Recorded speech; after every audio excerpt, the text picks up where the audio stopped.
Dia, tudo bom?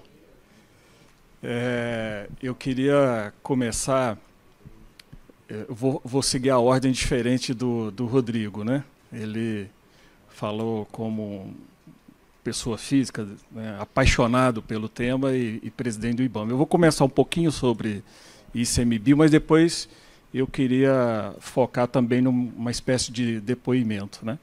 Então, pelo ICMBio, nós vamos, depois aqui o meu colega Pedro, ele vai apresentar uns dados gerais, mais ou menos aqueles dados que nós apresentamos na audiência pública que a deputada Camila organizou, se não me engano, em setembro, outubro, né, do ano passado, lá na Câmara, que foi um momento muito importante, porque a gente teve um panorama também sobre o projeto de lei, que o Rodrigo acabou de comentar, mas também sobre os diferentes tópicos, né, decreto, instrução normativa, a própria política pública, referente à unidade de conservação, nesse caso das RPPNs. Então, de início, eu queria dizer que todos esses pontos que o Rodrigo apresenta, também eu concordo com eles. Eu acho que o tema central, e daí a importância do nosso encontro aqui no dia de hoje, é de fortalecer as iniciativas privadas voltadas para a conservação da biodiversidade, né? Para o setor público, é notório que não bastam só as unidades de conservação ou as áreas protegidas públicas. Acho que o Rodrigo acabou de comentar, dando vários elementos para evidenciar por que é importante a presença, a participação dos agentes privados, dos proprietários em particular. Além disso, precisamos lembrar que, mesmo que também a gente tenha mais RPPN, eu sou a favor dessa política, por causa dos, né, evidentes benefícios que ela traz, nós temos um grande desafio, que é fazer a conservação da biodiversidade no cenário em que nós estamos. Nós estamos agora, né, nesta semana, organizando um seminário, aliás, um seminário não, uma oficina técnica, para discutir criação de unidade de conservação. Na verdade, é mais para organizar os processos que o ICMBio tem.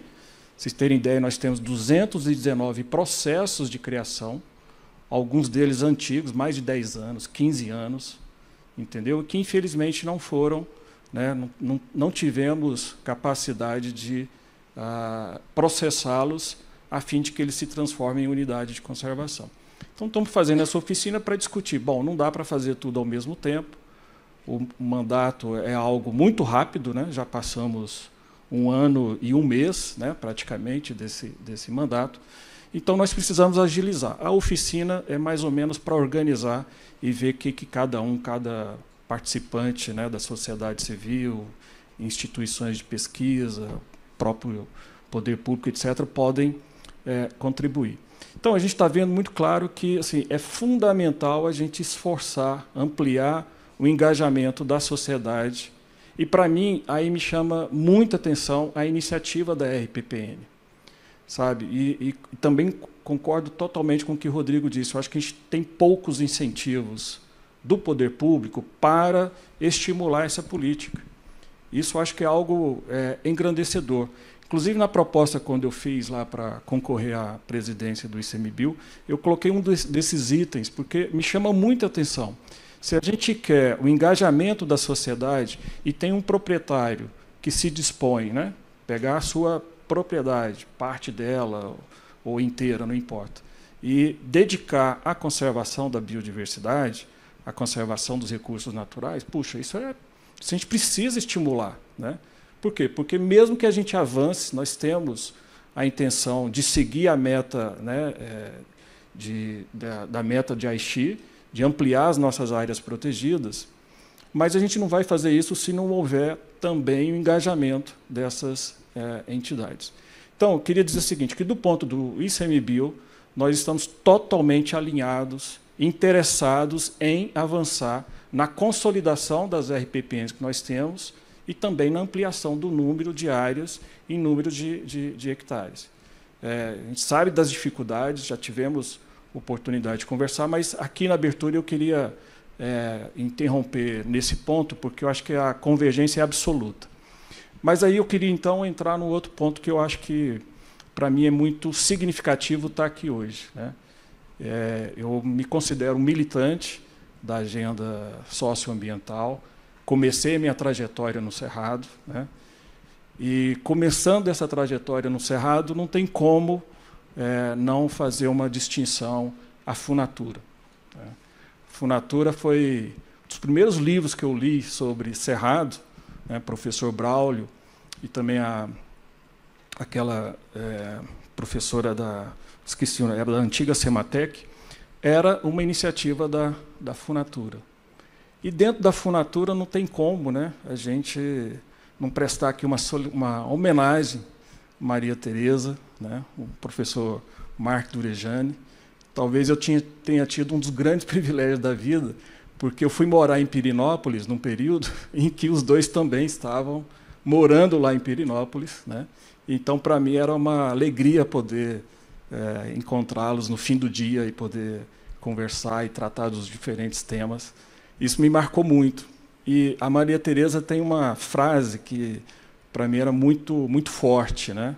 Ela dizia, num curso que a gente fez no CDS, acho que 1997, mais ou menos, 98, ela dizia, gente, olha, as pessoas reclamam que eu trabalho muito com conservação, mas sabe o que é? É porque os pássaros, os animais, as flores, elas não têm vozes.